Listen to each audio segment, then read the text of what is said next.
मेरे नबी पाक सल्लल्लाहु अलैहि वसल्लम से अर्ज की गई, या रसूल अल्लाह, कयामत कब आएगी? तो हुजूर ने फरमाया कि जब लोग अपने मां बाप की बेइज्जती करना शुरू कर देंगे तो कयामत आ जाएगी। समझ रहे हो मेरी बात को? नहीं समझे बात को?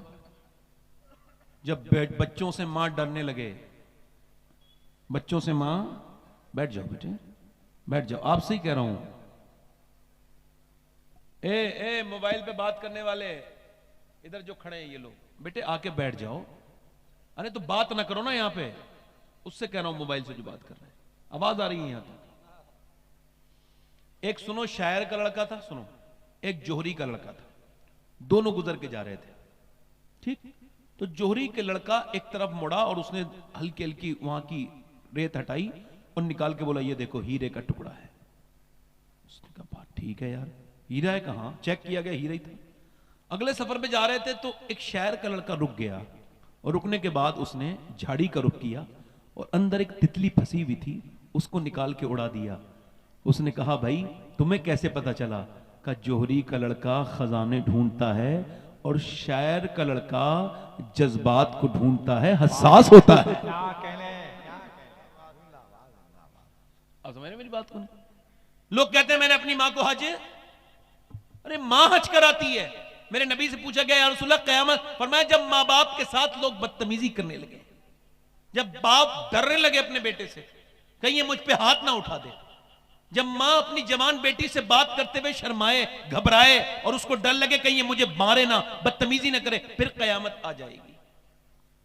मालिक बिन दीनार कहते हैं मैं हज करने गया था, बाल मुड़ा के मिना में दुआ मांग रहा था हज करने के बाद, या अल्लाह मेरा हज कबूल कर ले। कहते सोया तो ख्वाब में मुझे हातिफ गैब से आवाज आई, अल्लाह ने सारों के हज कबूल कर लिए मगर मोहम्मद बिन हारून बल्खी का अल्लाह ने हज कबूल नहीं किया। कहते बिल्कुल पड़ोस में खैमे थे बल्खियों के, कोई जरूरी नहीं था कि मुझे, कोई परेशानी की बात नहीं थी उनको ढूंढना। कहते मैं गया, मैंने कहा क्या है कोई यहां पे हारून बल्खी को जानते हैं आप लोग?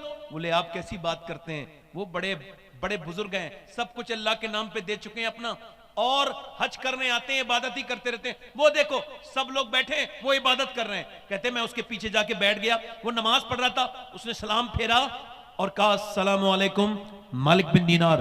मैंने कहा आप मुझे जानते हैं? कहा मैं तो ये भी जानता हूं कि तुम क्यों आए हो।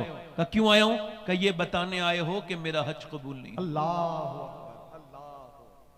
कहा क्यों? कहा मैं 24 साल से हज करने आ रहा हूं। कितने साल से बोलो? कहते हैं मैं हज करने आता हूं, काबे में जाता हूं एहराम बांध के, तो काबे को देख के रोता हूं। पहले लोग काबे को देख के रोते थे, जब काबे पे पड़ी जब पहली नजर, क्या चीज है दुनिया भूल गया, हैरत से खुद को कभी देखता हूं और देखता हूं कभी मैं हरम को, लाया कहां मुझको मेरा मुकद्दर। अल्लाह अकबर अल्लाह। इस बदतमीज को क्या पता जो बीबी के साथ सेल्फी लेके स्टेटस पे लगा रहा है कि आज मैं हरम गया था। है है बदतमीजियां। मेरा बस चले तो इन जालिमों को काबे के अंदर न घुसने दूं और कहूं तेरे पास दौलत है मगर ईमान की दौलत अगर होती तो यहां बदतमीजी न करता। तुझे सेल्फी याद नहीं आती, गुनाह याद आते। काबे कौन सी जगह है? अल्लाह फरमाता है कितने गुनाह करके इस घर में आओ मगर एक बार सच्ची तौबा कर लो, यहां पर तेरे अल्लाह सारे गुनाहों को माफ कर देगा। ये वो काबा है, ये वो हरम है। कभी इसके आसपास मेरे नबी ने यहां पर तवाफ किया है। सैयदना शेख अब्दुल कादिर जीलानी मक्के की कंकरी उठाते और चूम लेते। किसी ने पूछा मक्के की कंकरी क्यों चूमते हैं? फरमाते मेरे नाना 53 साल मक्के में चले हैं, क्या पता कौन सी कंकरी को नाना के पांव से निस्बत हासिल हो गई हो। हरम की जमीन और कदम रख के चलना, अरे सर का मौका है ओ जाने वाले। अरे जरा गौर तो करो, इमाम हसनैन इमाम हसन हुसैन 25 साल हज करने आए मगर कभी सवारी पे बैठ के नहीं आए, पैदल आए। लोगों ने कहा आप पैदल हज करने आते हैं मदीने से मक्के, क्यों? तो आप फरमाने लगे सवारी पे बैठते हैं तो शर्म आती है, अल्लाह के घर में सवारी पे नहीं बैठ के जाएंगे, हम पैदल पैदल अल्लाह के घर में जाते हैं। हाय हाय, अब तो सवारियों पे चले गए, चलो कोई बात नहीं, ये तो सोचना चाहिए था तू खड़ा कहां है, तेरे आमाल कैसे हैं और ये जगह कौन कौन सी है? जहां नबियों ने सजदे किए हैं, जहां औलिया रोए हैं, जहां अंबिया रोए हैं, वहां तेरी आंख से आंसू न निकला, इसका मतलब है तू अपने दिल को यहां पर इत्मीनान न, इसका मतलब है तेरा दिल बर्बाद है। तेरे पास दौलत है मगर ईमान वाली दौलत नहीं है। बेशर्मो बेगैरतों को रोक। वो कहता है मैं काबे में खूब जो है वो रोता हूं और इस्तलाम करके तवाफ पूरा करता हूं, सफा मरवा करता हूं। उसके बाद जब 8 जिल्हिज्जा आती है तो मैं अपना एहराम बांधता हूं, पहुंचता हूं मिना। मिना में मैं पूरे दिन रोता हूं।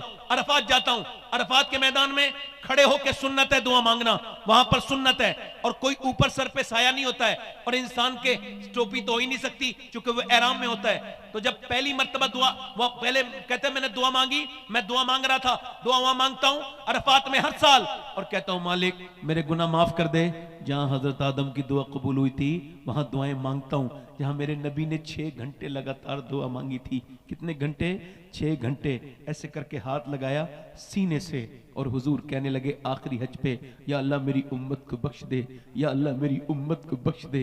हजरत अबू हुरैरा कहते हैं तकरीबन 6 घंटे हुजूर रोते रहे धूप में इस उम्मत के लिए। कहता है मैं अरफात के मैदान में दुआ मुकम्मल करके मैं जो है ना वो असर की नमाज पढ़ता हूँ, मगरिब इशा मिला के पढ़ता हूँ मुजदलिफा में मैं कंकरी बीनता हूँ, मिना जाता हूँ, कंकरी मारता हूँ, रमी करता हूँ, रमी जमरात पर करता हूं यानी कंकरी मारता हूं शैतान के। फिर मैं काबे आता हूं, काबे का तवाफ सही करता हूं, फिर जाता हूं मैं अपना जानवर कुर्बान करता हूं, उसके बाद बाल मुड़ाता हूं, फिर तौबा करता हूं, मुसल्ले पे बैठा होता हूं, दुआ करता हूं अल्लाह मेरा हज कबूल कर ले।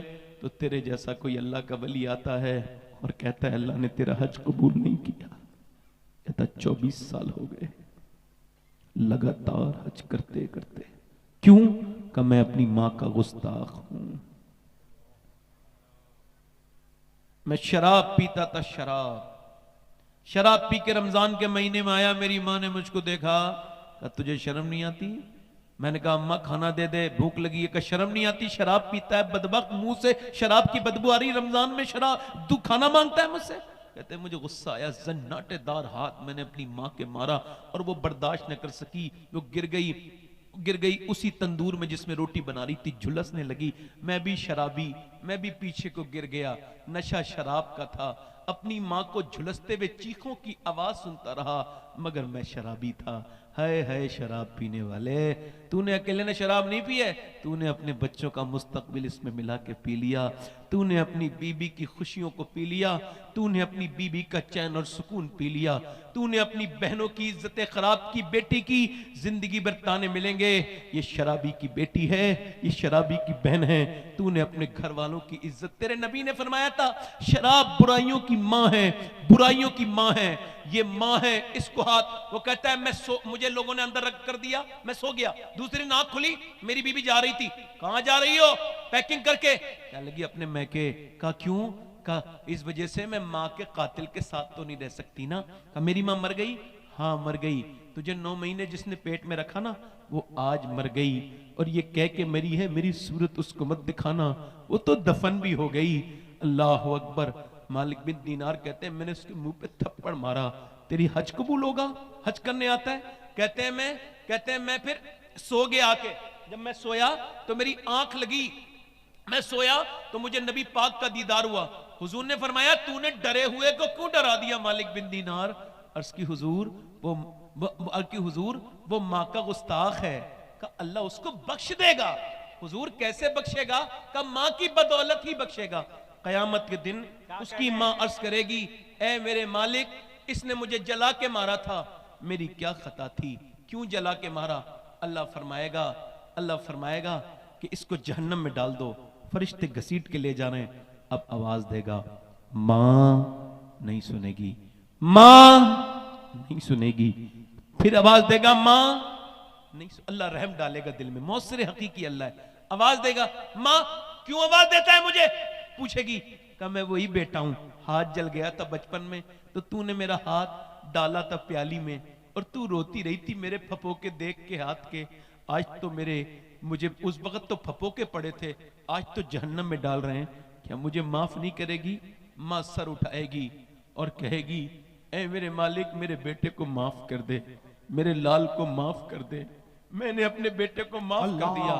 अल्लाह फरमाएगा उसने तुझे जला के मारा था, हाँ मारा था, मगर है तो मेरा लाल, है तो मेरा बेटा, तू बस इसको माफ कर दे मेरे मालिक।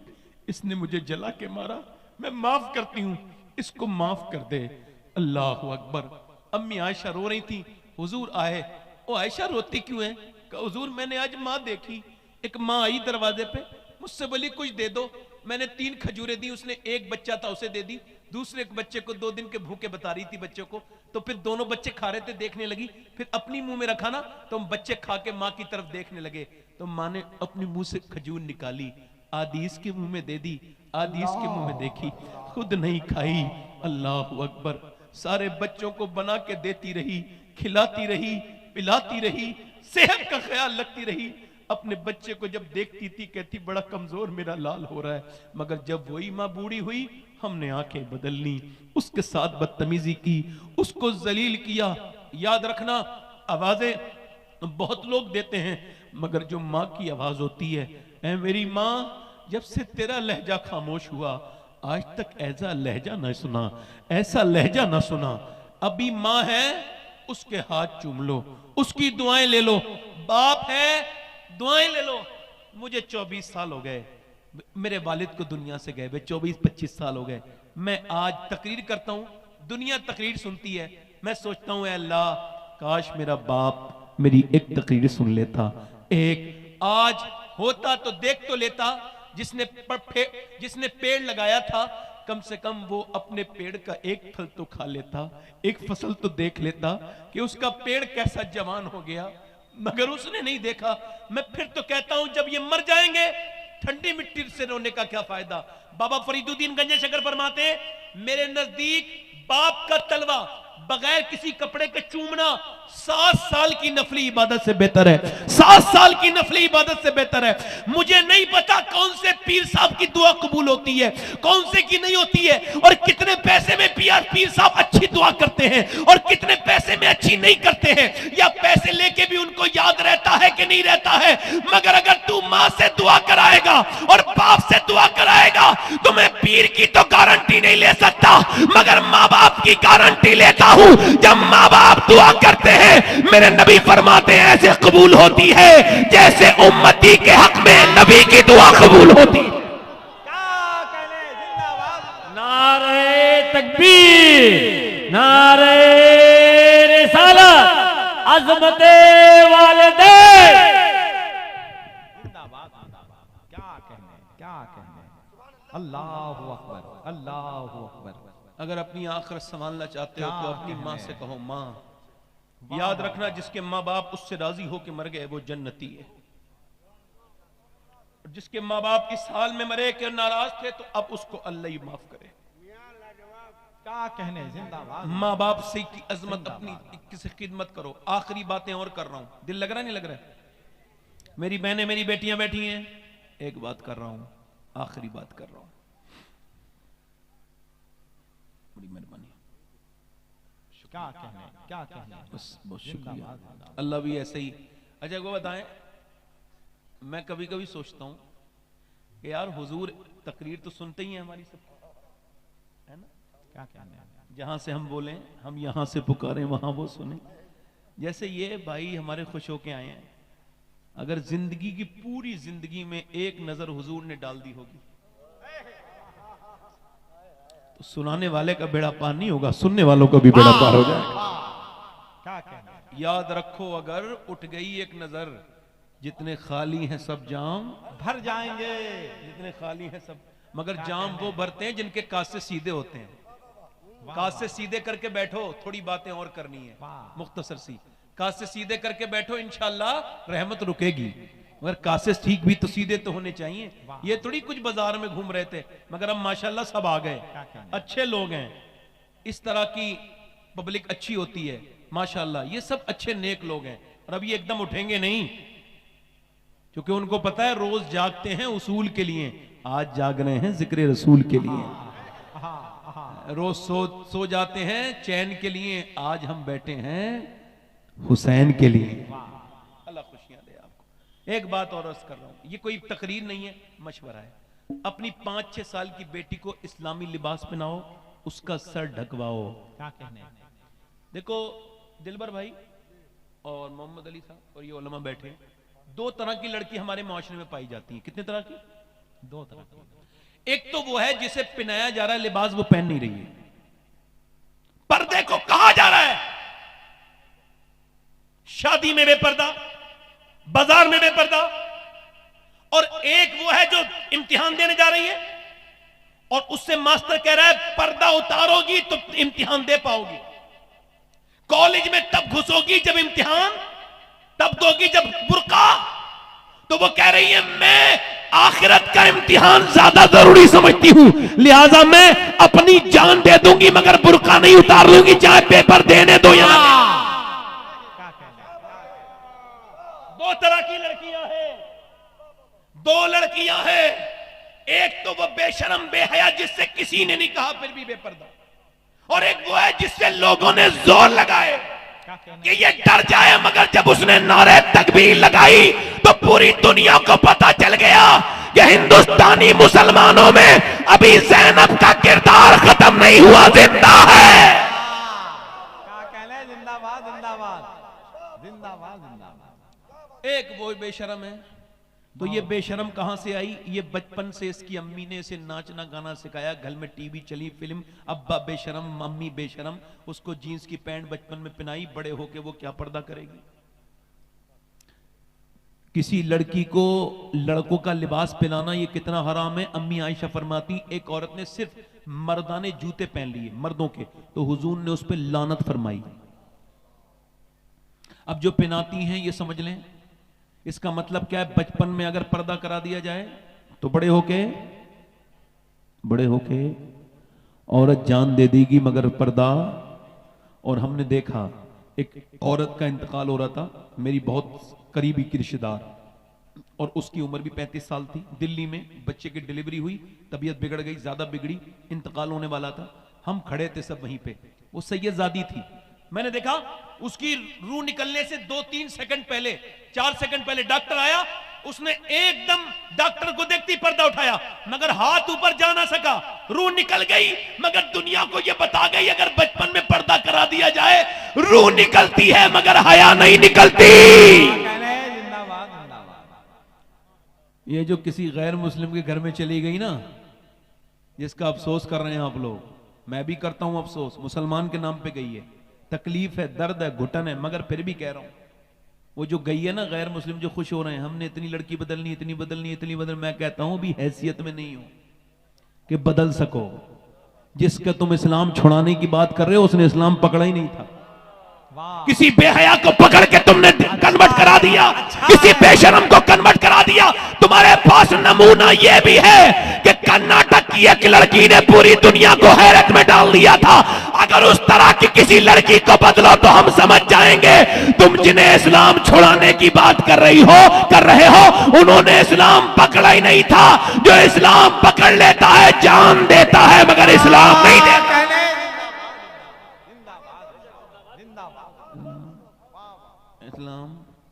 इस्लाम और इसको देखना है तो फिलिस्तीन के मुसलमानों को देख लो। मैं फिलिस्तीन के लोगों के लिए सिवाय दुआ करने के कुछ नहीं कर सकता। 50,000 से ज्यादा लोग, उससे भी ज्यादा शहीद हो गए। हाँ, और जब ऑस्ट्रेलिया के जंगल में आग लगी तो ट्विटर पूरा एक्टिव हो गया है। यहाँ पर जो है वो बॉलीवुड हॉलीवुड के अच्छे लोगों ने, जो अपने आप को समझते हैं, है नहीं, उन्होंने शोर मचाया कि जानवर नहीं बनने चाहिए ऑस्ट्रेलिया के। अच्छा, और पूरा फिलिस्तीन बर्बाद हो गया, किसी ने शोर नहीं मचाया। 10,000 बच्चे, 12,000 वो शहीद हुए हैं जो 10,000 से कम उम्र के हैं। एक बच्चे की मैं कहानी सुन रहा था, एक औरत की, वो कह रही थी मैं अपने बच्चे को उठाने गई बम के बाद, तो जब उठाने गई तो सर हाथ में आया, ना उसके हाथ थे ना उसका पांव था, और मेरा 7 साल का बच्चा था वो। हाँ, हमें क्या तकलीफ है? हमें तो कोई तकलीफ नहीं। अभी 4 दिन हुए हैं, भूखे थे बहुत फिलिस्तीन के लोग, तो वो ट्रक आ रहे थे खाना उन्हें देने के लिए, तो वो दौड़ के आए, तो उनको खाना तो नहीं मिला, बम मार दिए गए। 120 या 130 लोग मौके पे शहीद हो गए, बाकी किसी का हाथ खत्म हो गया, किसी का पाँव खत्म हो गया, और वो रोटी के लिए गए थे मगर उन्हें बम मिला। पूरी दुनिया खामोश है, किसी को तकलीफ नहीं है, मगर मेरे हुजूर फरमाते हैं मेरे उम्मती के पाँव में कांटा लगता है तो तकलीफ मुझे होती है। मैं कहता हूं कि उनमें से कुछ लड़कियों के बयान आए तो उन लड़कियों के अगर जूते मुझे मिल जाएं, अल्लाह का शुक्र है मैं सैयद हूं, और मुझको बार बार एहसास हुआ है कि मैं सैयद हूं। फिर भी इस बात को कह रहा हूं कि अगर मुझे जूता मिल जाए ना उस लड़की का, तो अपने सीने पर रख के अपनी बख्शिश के लिए कब्र में सो जाऊंगा। कौन लड़की? जिन्होंने ये बयान दिया है कि हम रात को बुर्का ओढ़ के घरों में सोते हैं। कहा क्यों? कहा दिन में जब बम गिरते हैं और जब बम गिरने के बाद लाशें दरियाफ्त होती हैं तो हम ये सोचते हैं कि जब हमारी लाशें मलबे में से निकाली जाएं तो पर्दे में होनी चाहिए, बेपर्दा नहीं होनी चाहिए।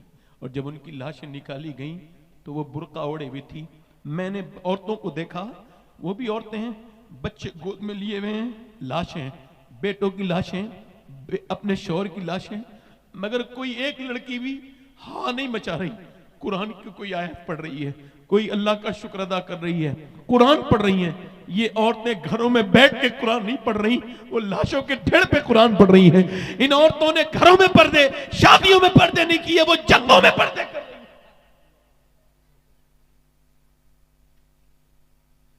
मेरी तकरीर अगर एक मेरी बहन भी समझ ले और ये समझ के कि मैं उसका नौकर हूं, उसका भाई हूं, और अपने दिल में उतार के समझ ले कि दुनिया किसी की नहीं है, बस अपने रब को राजी करे, तेरा पर्दा जिहाद है मेरी बहन।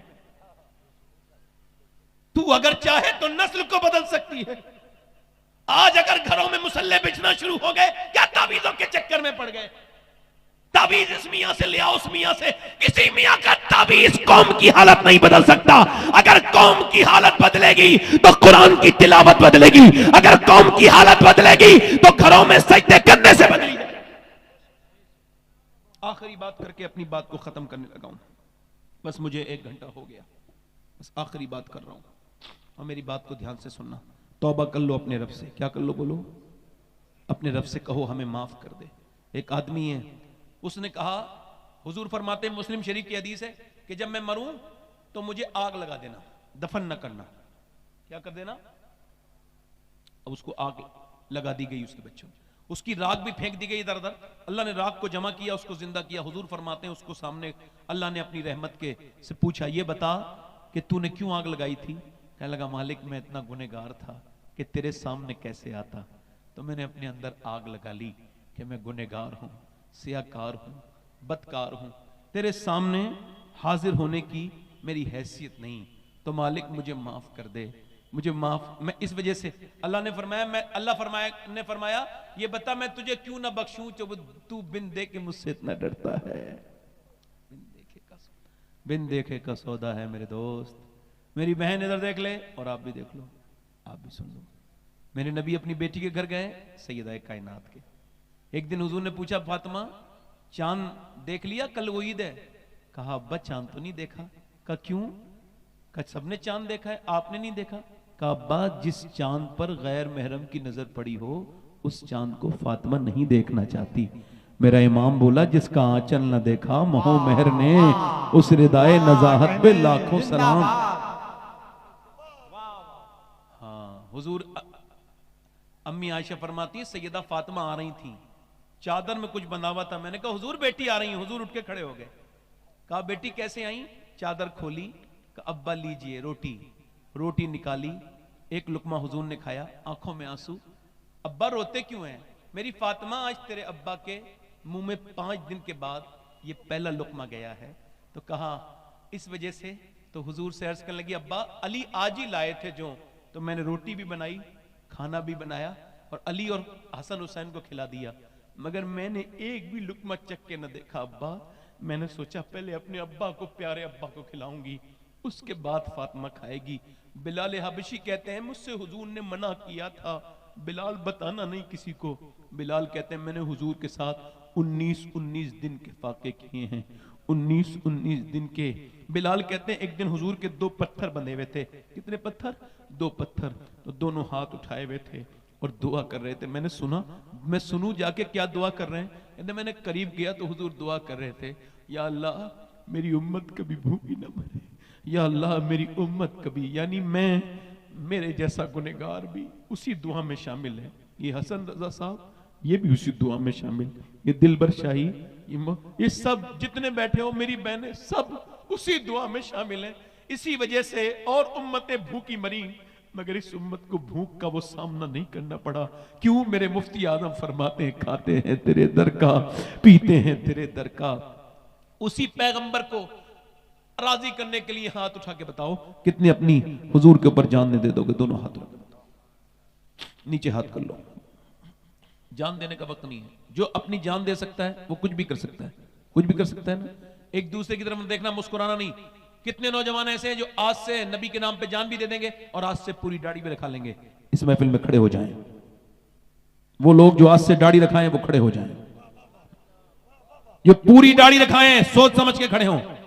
इनकी तरफ घुमाओ कैमरे, घुमाओ उस तरफ जिधर ये लड़के खड़े हैं। जरा बाहर निकल के आओ, इधर आ जाओ, बाहर निकल के आओ, निकल के आओ। हर नबी के दाढ़ी, हर वली के दाढ़ी 100 शहीदों का सवाब है। निकल के आओ और कहो अभी गैरत कौम जिंदा है। तुम इस्लाम को मिटाओगे, हम इस्लाम को प्रैक्टिस करके बताएंगे। दाढ़ी रखाओ ताकि लोगों को पता चले कितने मुसलमान हैं दुनिया में। ये सुन्नत रसूल है। आ जाओ, यहां आ जाओ, यहां आ जाओ, यहां आ जाओ।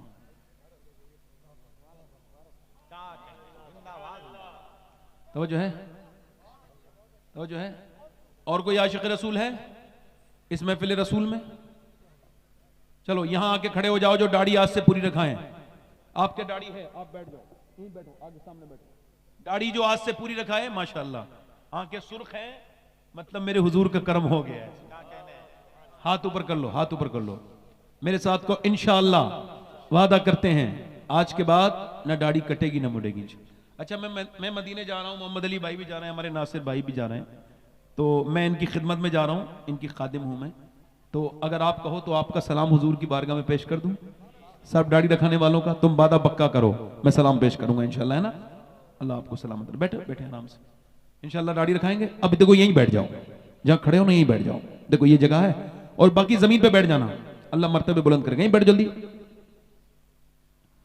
अच्छा, हुजूर की आंखों की ठंडक क्या है? बोलो क्या है, बोलो क्या है, बोलो। दोनों हाथ उठा के बोलो नमाज की पाबंदी करेंगे इंशाल्लाह, अपनी बहन बेटी को पर्दा कराएंगे इंशाल्लाह, मसलके आला हजरत पे सख्ती से कायम रहेंगे इंशाल्लाह। अल्लाह आप सबको सलामत रखे, बाकरामत रखे। इन्होंने हमारे क्या नाम है नियाज अहमद भाई ने मुझसे एक हुक्म किया है, मगर अगर मैं उस हुक्म की इस वक्त तामील करता हूं तो मोहम्मद अली भाई के लिए मसला पैदा हो जाएगा। और इस वक्त इससे अच्छा मजमा मोहम्मद अली भाई को मिल जाए, मौलाना कहना है करना पड़ेगा, ये गा निकाल लीजिए वरना नहीं होगा। हाँ, अर्ज करता हूं आपसे, खैर बड़ी माजरत के साथ अपनी बहन बेटी को पर्दा कराएंगे इंशाल्लाह, दिल से कहें इंशाल्लाह। अब जरा कैमरे बंद कर दीजिए भाई, सारे कमरे बंद कर दीजिए।